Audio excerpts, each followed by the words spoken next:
दूसरा दिन पढ़ेंगे और अभी हम लोग कविता को पढ़ेंगे।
घोड़े के क्यों लगती ना, घोड़ा तेज गति से चलता है तो बोझा भी ढोता है और पहाड़ पर भी चलता है, मतलब सड़क पर।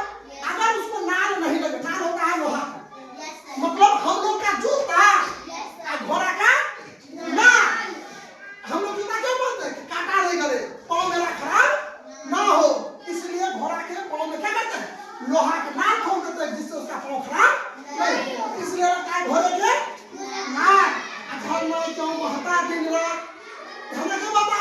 क्योंकि अगर नहीं बहेगा उसका नाम झरना नहीं होगा। बहता है इसलिए झरना है, और नहीं बहेगा तो तालाब हो जाएगा। क्या हो जाएगा? तालाब हो जाएगा। और जाड़े में क्यों कांपेगा? जाड़ मतलब यहाँ पर शरीर, ठंडी के महीनों में हमारा शरीर क्या होता है? थरथराता है। क्या थरथराता है? क्योंकि हमको अधिक गर्मी की आवश्यकता होती है और वातावरण क्या होता है? ठंडा होता है, इसलिए हमारा शरीर क्या होता है? थरथराता है, कांपता है। और हफ्ते में जो दिन है 7 ही दिन का होता है, 7 दिन को एक क्या कहते हैं? हफ्ता कहते हैं। और शुरू कहाँ से होगा? सोम से शुरू होगा, खत्म क्या होगा? पर हफ्ता होगा, सोम से खत्म होगा, सोम को कहता है बोलो हफ्ता। कहीं कहीं नहीं तो होता है सप्ताह में 7 दिन, और हम लोग 7 दिन को ही जानते हैं। और क्या कहता है? बुढ़े के क्यों टूटेगा? तुम दादाजी के भी दांत टूटल होगा, अरे दादी के भी दांत टूटल होगा, और नानी जी को हाँ, क्योंकि जो बूढ़े हो गए तो उनका क्या होता है? खिया जाता है, धीरे धीरे करके